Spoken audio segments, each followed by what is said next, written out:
What's up, comic fans? It is new comic book day haul time. We got the haul. We got comics from the past. We got comics from the current. We don't have comics from the future. Plus, we just got some purchases that we're gonna show off. So we're gonna get into everything right after this. Spartans! What is your profession? Welcome back. Let's do it one more time. Welcome back. All right, so let's get into the comics. But first, don't forget to subscribe, hit the notification bell. Go ahead and throw me a thumbs up, especially if you like the content, and comment down below. And if you think any of this is worth anything, go ahead and share it with some friends. All right, let's get into some comics. First, we're gonna pick up, and we're gonna show off a lot of comics that I picked up from the past. So these are 50-cent bins. This is Daredevil 321. This one has a $2 price tag. So in the when this came out, if it had $1.25, it was a regular copy. But since it had the $2 price tag, it is a glow-in-the-dark book, wraparound cover. Does it still glow in the dark? I don't know. I can't tell. But anyway, that's why I picked this up for 50 cents. So we got that. All right, we got Cyber Force #1. I just thought it was cool, so I picked it up. You know, the original Image stuff, that 90s stuff. It's very nostalgic, so that's why I got it. It's got a lot of characters I've seen from, you know, Spawn books and other books. Not Spawn books, sorry. Savage Dragon and so forth. Not even sure who wrote this book, but we got a lot of books, so we're gonna keep the train rolling. We got another Daredevil 321. That was also the glow in the dark. We got Champions #24, another 50-cent book. This one was controversial. It depicted gun violence in schools, so we picked that up just to have a controversial book in the collection. Then we got from Cullen Bunn the cute bite-sized series that just recently came out. It was 50 cents. This is a minted copy, and I said, hey, why not? I'll start with this one. We'll see where it goes. I actually reviewed this issue back in the past, but I kind of forgot what happens in there. I think it's like a Christmassy type deal where this alien robot ends up under the tree, and I think they think it's a toy, so that's cool. Then from Robert Kirkman and Scott Gimple of Walking Dead television fame, we've got Die. I think there's a third die in there. Die. It's a really fun book. When this first issue came out, there was like, I think 6 different covers or 5 different covers, something like that. All right, then at my LCS, they had a buy one, get one on books. So a lot of the series that have been out for a while. So we got Strange Academy #3. If you believe in some of these books, some of these are spec books, but I also like the story behind this. This is like Marvel's version of Harry Potter. But anyway, this is the first cameo of the Hollow in here, so that's why we picked that up.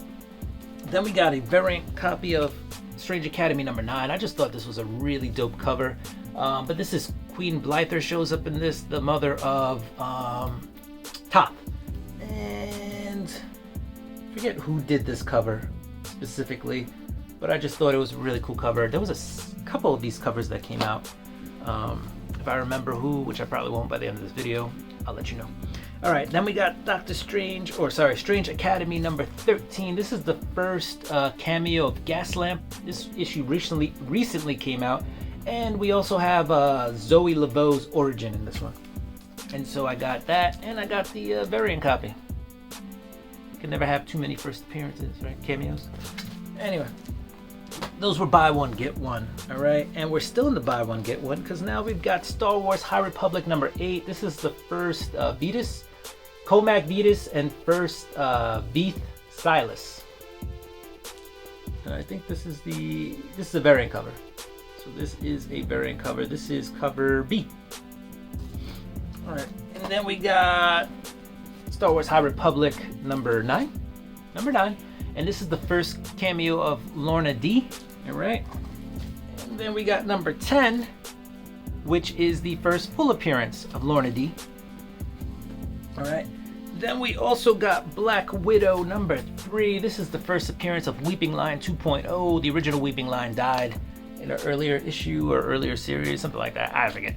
But anyway, first appearances, buy one, get one. Why not? And then last but not least, we've got the Amazing Spider-Man number 25. This is like a $5 book. This is the first Doc Ock, Superior Ock, Hydra-inspired suit appearances in this one. I think it typically goes for like $5. This is actually a $10 book though. I paid $8 for it. So $10 cover, $9.99. Typically like a $5 book on eBay, which with shipping $10 still. And yeah, I got it for $8 at the LCS, no shipping. Cool. All right, so that was like past pickups and buy one get ones and all that other stuff. But let's get into this week's. Nope, sorry. Let's do last week's books. I'm gonna highlight some books because last week I kind of missed out on the whole reviewing stuff.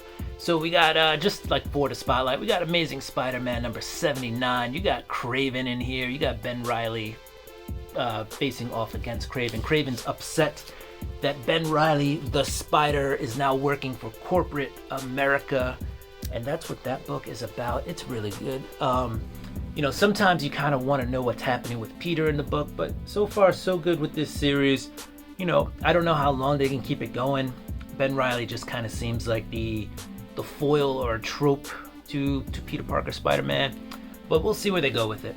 All right, next up we had Hawkeye Kate Bishop number 1. I thought this was a fun book. I like this cover. This is a Phil Noto variant cover. Why? Because we got Lucky Pizza Dog. That's it. Lucky Pizza Dog. And I like the shadow. And then you got Kate over here just hanging out. It's a fun book. It seems a little bit teen. This is cover C, I believe. Teen oriented or like younger YA oriented type book, but I thought it was fun. Very fun book. Fun to see how Kate Bishop is interacting by herself. She's left her friends, her West Coast Avenger friends, her champion friends, and she's just kind of doing her own thing, and she just needs to do it. And it's kind of a solo adventure series. It's a mini, so it should be fun. All right, next up we got That Texas Blood number 12. This ended the series, or this story arc. It'll come back sometime next year again for a third series. A lot of people are saying it's not a question of if, but it's when this gets optioned. The second arc was spectacular to me. First arc was good, introduced you to the characters, Joe Bob and everything.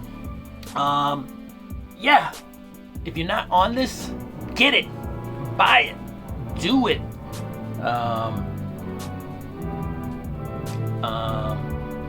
Get it. Like that's all I gotta say about that one. I wasn't gonna reach for anything else. All right, Hulk number 1, Donny Cates, Ryan Otley. Interesting concept in this book. I don't want to ruin it too much for you, but let's just say Banner is back in control of the Hulk, but Banner is mad. He's like madder than the Hulk, but now it's the Hulk with the brain. All right, I don't want to tell you exactly how he controls the Hulk in this book. It's a new series, but it's good. It's definitely worth a pickup. Read it because it's really interesting. And then if you don't like the concept, go ahead and drop off, but it's different. So you'll know at least what's happening in the world of the Hulk if you pick up this book. So you're not confused later on. I think on page 3, they even go, huh? Like, this is confusing. But anyway, pick it up, get it. You got the Avengers in here. You've got the Hulk in here. There's smashing action happening. You got the Hulkbuster showing up. Definitely worth a pickup. All right. Yeah.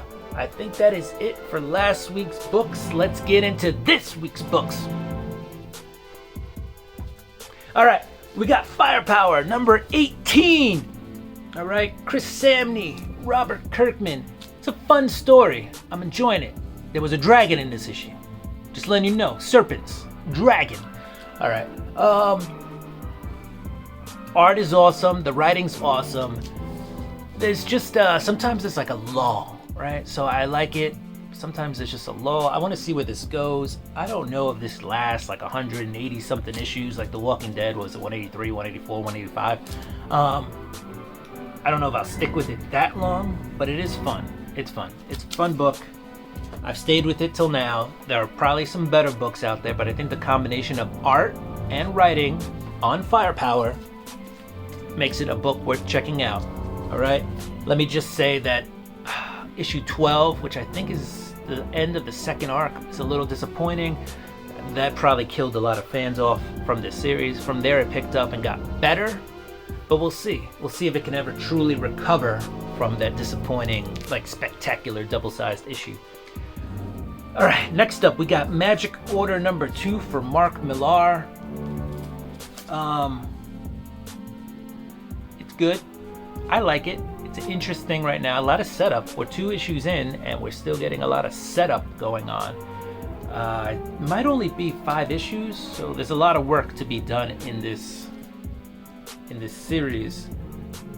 What you have here is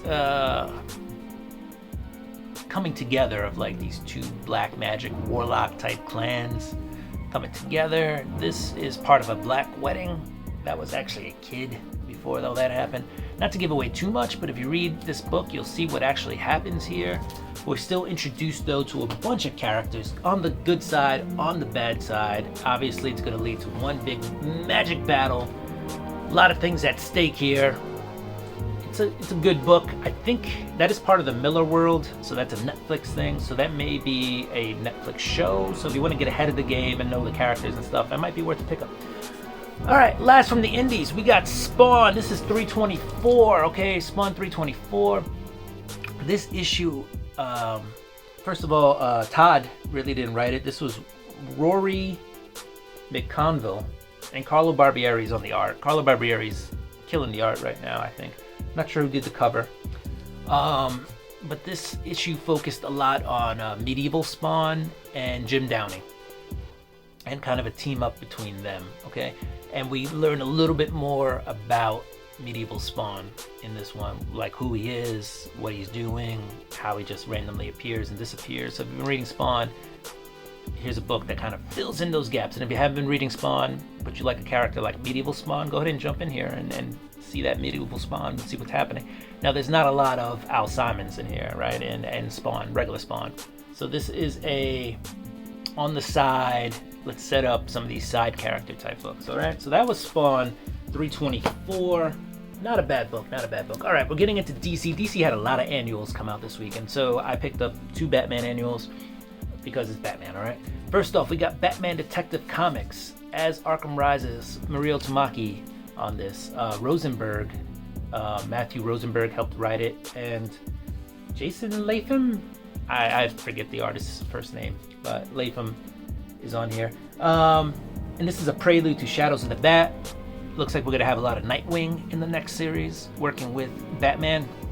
All right, so we're gonna have a little extra Dick Grayson working with Batman in the future of Batman Detective.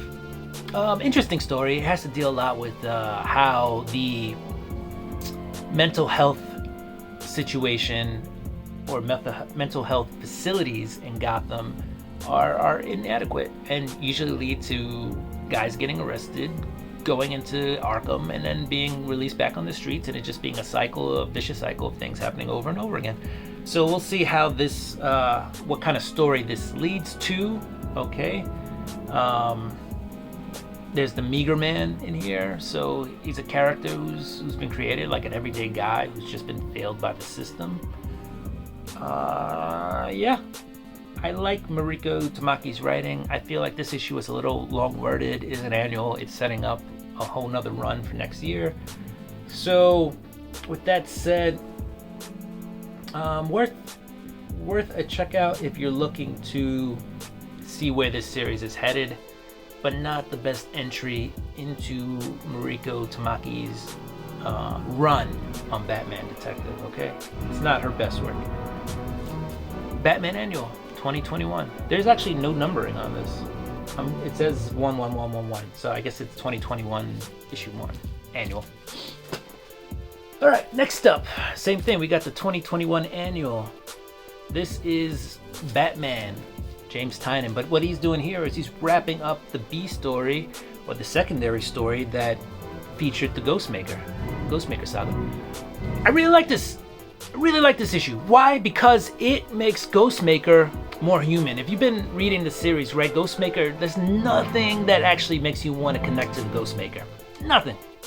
He's a robot as far as I'm concerned. Like, there's nothing about the Ghostmaker that's redeeming or a quality that's worth repeating. Like, there's nothing actually good really about the Ghostmaker. Like, he's trying to be something, but he's not human. Anyway, this issue humanizes the Ghostmaker. It gives you a reason, a purpose for the character and why he exists in the DC comic universe. All right? So now we have a reason to sympathize with the Ghostmaker, thanks to Batman 2021 Annual. All right. So check this out if you actually want to like the Ghostmaker. Good job, Tynion,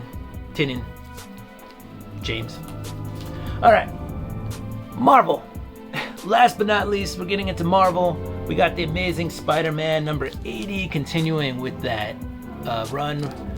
I don't know. This was the first time during this run that I kind of questioned where it was headed. So that, I think, is why I have an issue, or why I paused with this book, because I want to say I still love it. The writing I thought was really good. Artwork, I think, is decent. Let me see. Let me just pull it out for you. It's like good artwork, but it's lifelike in some ways too. So, but it's fun. It's good. You know, you still got the whole thing going on with Craven in here. There's some interesting, like, he's poisoned, and there's some interesting perspectives, or, you know, he definitely goes into his own head, and I'm talking about Ben Reilly, Spider-Man. As you can see, I didn't close it because I planned on pulling it out of the bag. Yeah, so overall, I want to see where the series goes, and I've enjoyed it up to this point, but this book was the only one that, in a way, had me questioning how much longer do I want to stick with this Ben Reilly Spider-Man. It's a good issue, don't get me wrong. I just don't think it reached the same heights as the rest of the series has so far, okay? Next up, we got Marauders, number 26. Oh, and that kind of concluded the Craven story for now. So they've been giving you these quick hitters with these characters. Last little arc or part of this, we had Morbius. Now you had Craven. So they're really giving you these little quick hitters. And you got Aunt May at the end of this issue, and she's reaching out to one of Spider-Man's greatest villains, and maybe one of Aunt May's greatest loves. So if you want to check out Amazing Spider-Man number 80, go ahead and give that a read. All right, next up we got Marauders number 26, Jerry Dugan. In this book, I've always said that I enjoy this book a lot because it's got the right amount of X-Men interaction, right? They're making Kitty Pryde, you know, Kate, they're making her an excellent character. They really showed Iceman off as an Omega level in this. You got Fing Fan Foom showing up in this. There's just the right amount of absurdity with, like, realness in this book. And so with that, I really enjoy Marauders. And issue 26 just keeps the ride going. How much longer can it go? I don't know. But they're really focusing on character interactions in that book, okay? Sebastian Shaw, the White Queen, you got all sorts of cool stuff happening in that book. So I love Marauders, and that's pretty much the only title I check out. I'll check out the main X-Men run, also written by Jerry Dugan, every once in a while. But Marauders number 26, really good. All right, we got Captain Marvel number 34. We're gonna keep this bus moving, keep it rolling. All right, and Captain Marvel gets a new power here. Spoiler alert: Captain Marvel learns how to use a power in a totally different way. Okay. This will be coming to a conclusion, I think, with the next issue.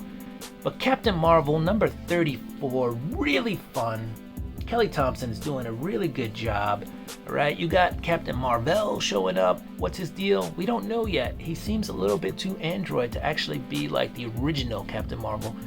But Vox Supreme is you know, he's got his plan in motion, and he's really causing some trouble. And I think so far this has been a really good series. And I think out of this you're gonna see like another like Marvel Corps type deal, right? Where you got Captain Marvel and her group of similarly powered Captain Marvels. So it's a really good issue. I like it. Next up, we got Venom number 2. Ram V on this. Brian Hitch doing the art. It's a really good book. There is a character, a new female character at the end of this. She's actually pretty badass. I thought she was just going to be like a reporter friend. of Eddie Brock's. Try to see if I can find her name. But shoot, I'm gonna spend a lot of time looking for her name actually. But you know what? While we're here, I'll show you some splash pages. Wow. So that's pretty cool. I mean, I could just hit up the internet, I guess, and look for her name if I really wanted to. Yeah, this is taking up way too much time. Dead space here. But anyway, here's the aftermath after issue 1. All right, that's Venom right there. All right, Venom wears chains now. I don't know if you can see the chain right there. She's got chains. So this was actually a really good issue. I probably enjoyed this issue slightly more than issue 2. Than issue 1. So I enjoyed issue 2 way more than issue 1. As you can see, the Venom symbiote has turned himself into the Bulldog. All right. So, and you got Sleeper, who's the cat, rolling with Eddie, and Archer Lyle is the name of the character we're looking for. And you know, you've got people just watching every step that Dylan takes, every move he makes, every breath he takes. They are watching him. All right, so Venom 2, Donny Cates again. Donny Cates. Oh, he did the last series. Come on. Rom V and Al Ewing, but not on this one, have taken over Venom, and I think they're doing a really good job. I think Al Ewing's going to focus more on the Eddie Brock stuff when that happens, because Eddie Brock so far is dead. And Rom V, I think, is going to focus on the Dylan Brock stuff you got going on here, okay? So they're tracking him. They're trying to, you know, get back the symbiote. There's this whole government movement against the alien symbiotes and aliens in general, and they're like, you know, we thought it was safe, but it's not, and we need to get them off the streets. And so that is kind of where this is going. Dylan's on his own. He's taking trains across country, hiding out in places, just trying to get away. What the end game is, who knows? But he meets up with Eddie's old friend at the end, and she's like, come with me if you want to live. You know, a little Terminator action going on in there. It's a fun book. Many covers for this one too. I also got the local comic shop day cover, John Boy Myers. Here. So I got that, and then I got the Francis Lanier Venom cover as well. I think I paid $10 for this. The sticker on it says 15, but anyway, this is the 1 in 25. So I got the 1 in 25 for like $10. $12.50. $12.50. All right, but I just thought this was a dope cover too. So there were just so many dope covers. I couldn't resist not grabbing, you know, a little bit of everything. Haha. Maybe we'll make this the thumbnail. Anyway. Back up. All right. So anyway, that was better. Last but not least, we got Daredevil.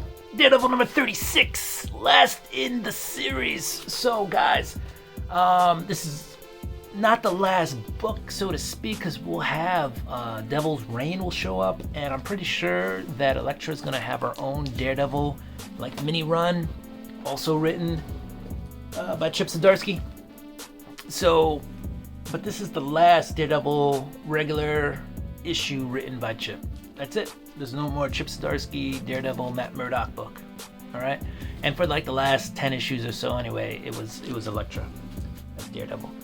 So guys, that was my haul. That's a long haul, but thank you for sticking with me. If you stuck with me to the end, thank you so much. Comic fans, do what you do. I'm gonna do what I do. I'm gonna get ready for next week's books. Don't forget to subscribe, hit that notification bell. Go ahead and throw me a thumbs up if you like the content, and comment down below. Peace!